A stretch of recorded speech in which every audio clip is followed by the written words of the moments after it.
Information अब के नाजरीन अस्सलाम वालेकुम। नई वीडियो में खुश आमदीद। नाजरीन करामी, कैसे दो रवायती दुश्मन ईरान और सऊदी अरब पहली बार भारत के खिलाफ मुत्तहिद हो गए। कैसे जनरल बाजवा की शानदार हिकमत अमली ने भारत की सारी सफरतकारी का कचूमर निकाल दिया। ईरानी सुप्रीम लीडर आयतुल्लाह खामनई भारतीय मुसलमानों से बड़ा वादा कर लिया। अब अक़वाम मुत्तहिदा ने कश्मीर का मसला हल ना किया तो फिर पूरे भारत में दमादम मस्त कलंदर होगा। ये भी बताएंगे कि क्या मोहम्मद बिन सलमान भी पाकिस्तानी और कश्मीरियों की आवाज़ बन गए। ऐसा क्या हुआ कि मोदी सरकार की दौड़ें लग गईं। भारतीय वज़ीर सऊदी और ईरानी सफीरों के पाँव पड़ गए। ईरान के वज़ीर के सऊदी वली अहद से खुफिया लेकिन अहम मुलाकात। ऐसा क्या तय पाया कि जो आज तक कोई ना कर सका। IMF ने भारत से मुँह मोड़ लिया।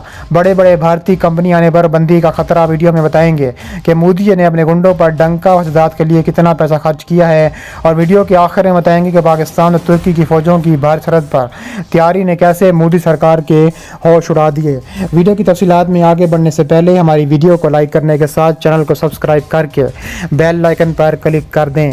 नाज़रीन ग्रामी, दो रवायती दुश्मन ईरान और सऊदी अरब पहली बार भारत के खिलाफ मुत्तहिद हो गए। इमरान खान की शानदार हिकमत अमली ने भारत के 70 सालों की सफरतकारी का कचूमर निकाल दिया। इमरान खान और जनरल बाजवा ने शानदार ऐलान करते हुए सऊदी अरब और ईरान को भारत के खिलाफ इकट्ठा कर दिया। पूरी दुनिया ने सऊदी अरब को ईरान से उम्मीद लगा ली। ईरानी सुप्रीम लीडर आयतुल्लाह खामनई ने भारतीय मुसलमानों से बड़ा वादा कर लिया। अब मामला अक़वाम मुत्तहिदा ने हल ना किया तो फिर पूरे भारत में तमाम मस्त कलंदर होगा। अब बारी हमारी है जिसको अपनी जान की परवाह नहीं, सिर्फ वो हमारे रास्ते में आए। सऊदी अरब और ईरान का धमाका खेज ऐलान। मोदी सरकार की नस्लें याद रखेंगी अगर उन्होंने ये इकदाम वापस लेने का सोचा भी तो। दोनों लीडरों एक फार्म पर मोदी के खिलाफ डट गए। अल्लाह के सिवा किसी से नहीं डरते, अपने दिफा के लिए किसी हद तक जाएंगे। कश्मीरी और भारत के मुसलमानों ने पाकिस्तान ईरान को सऊदी इत्तेहाद से उम्मीदें बांध लीं। खामनई ने दबंग ऐलान कर दिया। वाज़ेह अल्फाज में कह दिया कि कश्मीर पाकिस्तान नहीं बल्कि तमाम मुसलमानों की शहरग है। एक एक शहीद के खून का हिसाब लेने का वक्त आन पहुंचा है। भारत पाकिस्तान का पानी रोके, हम इसके सांसें रोक देंगे। मोहम्मद बिन सलमान ने अरबों रुपए की सरमायाकारी वापस लेने का ऐलान कर दिया। मोदी सरकार को बड़ा झटका। मोहम्मद बिन सलमान भी पाकिस्तानी और कश्मीरियों की आवाज़ बन गए। मोदी को गलाजत का कारिंदा और खूनी दरिंदा करार दे दिया। मोदी सरकार की दौड़ें लगने लगी। भारतीय सऊदी और ईरानी सफारतकारों के पाँव पड़ गए।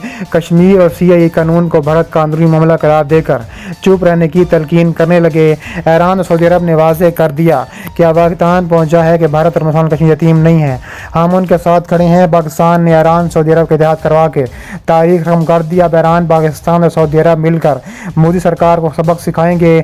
दूसरी तरफ इस्लामी दुनिया के सबसे बहादुर रहनुमा तैयब एर्दोगान पहले ही ऐलान कर चुके हैं कि उनके कश्मीर वैसे ही जैसे पाकिस्तान के लिए है। मोदी सरकार इंतहाई परेशान है क्योंकि ऐसी खबरें भी गर्दिश कर रही हैं कि तुर्की और पाकिस्तान ने मिलकर अपनी फौज भारत सरहद पर तैनात कर दी है और किसी बुलंद मकाम पर जंगी मशकें जारी हैं। इन फौजों का मकबूजा वादी में उतरने का हुक्म मिल सकता है। दूसरी तरफ ईरान और सऊदी अरब ने इस इत्तेहाद में मिलकर मुसलमानों कश्मीरियों के लिए इजलास बुलाने का फैसला कर लिया। मोहम्मद बिन सलमान के बाद आयतुल्लाह खामनई के साफ ऐलान ने पूरे भारत पर लर्जा तारी कर दिया। मुसलमान यतीम नहीं हैं, हम मुसलमानों के साथ खड़े हैं। भारत के खिलाफ बड़े बड़े फैसले मुतवक्के हैं। ये फैसले पाकिस्तान की रजामंदी से किए जाएंगे। 57 इस्लामी मुल्कों की तंजीम OIC को पूरी तरह एक्टिव करने पर गौर किया जाएगा। पाकिस्तान हमारा बाजू है, कश्मीर हमारी शहरग है। इस्लामी दुनिया की बहादुर तरीन रहनुमाओं के तहलका खेज बयान ने मोदी सरकार पर बिजलियाँ गिरा दी। आलमी अदालत ने मोदी के कातिलाना इक़दाम पर सख्त तरीन नोटिस लेने का मुतालबा जोर पकड़ गया। धमकी दी गई है कि अक़वाम मुत्तहिदा ने भारतीय सुप्रीम कोर्ट में रिट दायर कर दी है। मोदी सरकार का बचना इंतहाई मुश्किल हो गया। मोदी इंतहाई खतरनाक बीमारी में मुबतला है, इसको आम लोगों से दूर रखा जाए। पढ़े लिखे हिंदुओं ने बड़ा फैसला कर लिया। इसके अलावा भारत की तमाम अक़लियतें मोदी के खिलाफ एक हो गईं।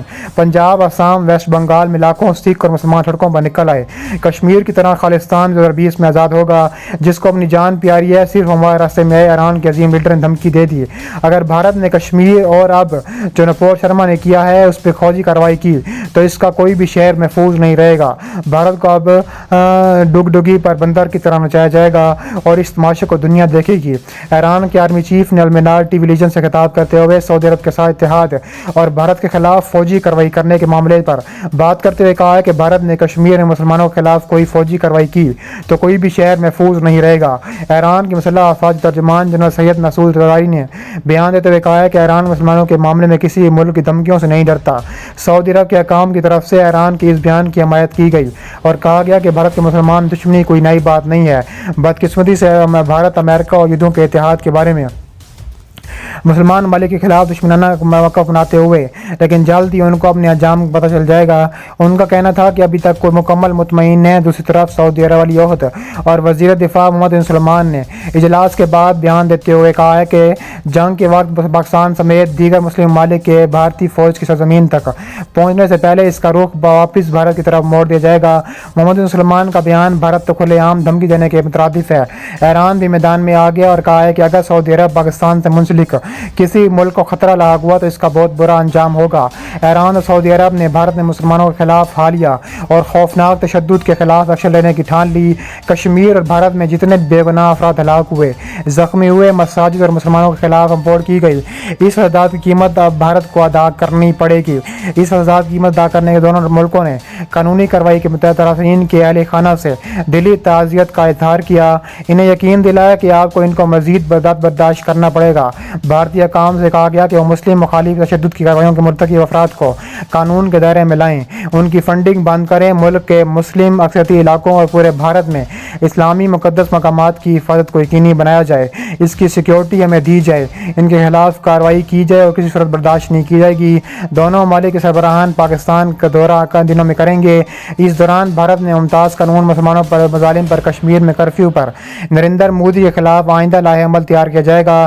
کثیر تعداد میں شہریوں کو ان کا مذہبی تصورات کی وجہ بنا کر خون بہانا کس ملک کے آج اور قانون میں نہیں ہے۔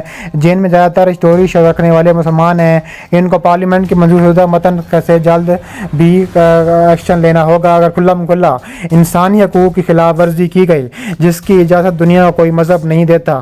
بھارت میں اقلیتوں پر بڑھتے ہوئے مظالم میں انہوں نے کہا ہے کہ جب بھی کسی ملک میں شاید قانون بنایا جاتا ہے تو اس میں رہنے والے اقلیت اور اکثریت کو نہ رکھا جاتا ہے اور نہ کیا جائے، جیسے بہت سارے مسائل پیدا ہونے سے بچنے میں مدد کی جاتی ہے، امن و امان کی صورتحال پر قابو رکھا جاتا ہے۔ بھارت اس میں مزید فیل ہو چکا ہے، اپنی غلطیوں کو خون سے کھیل کر چھپانا چاہتا ہے۔ تشدد کارروائیوں کے دوران بی جے پی کی حکومت آئی ایم ایف سے قرضہ لے کر اپنے گنڈوں کے پش پناہی کرتا رہتا ہے۔ آئی ایم ایف سے قرض لے کر اپنے گنڈوں کے پش پناہی کرتے ہوئے بھارت معیشت کی مضبوطی کا جونگا جاتا رہا اور نریندر مودی کی سازش بھی بے نقاب ہوتی رہی۔ نپور شرما نے جس طرح ہمارے پیغمبر اسلام کے خلاف اس طرح کے بیانات دیے ہیں، اب اس کو اس کا نتیجہ کرنا پڑے گا۔ اس کے علاوہ طالبان بھی میدان میں آ گئے ہیں۔ طالبان اور یورپی یونین اور 57 اسلامی ملک نے بھارت کی اینٹ سے بجا دی۔ بھارت کے خلاف تاریخ کا بدترین فیصلہ دیتے ہوئے بھارت کو عبرت کا نشان بنانے کا بڑا اعلان کر دیا ہے۔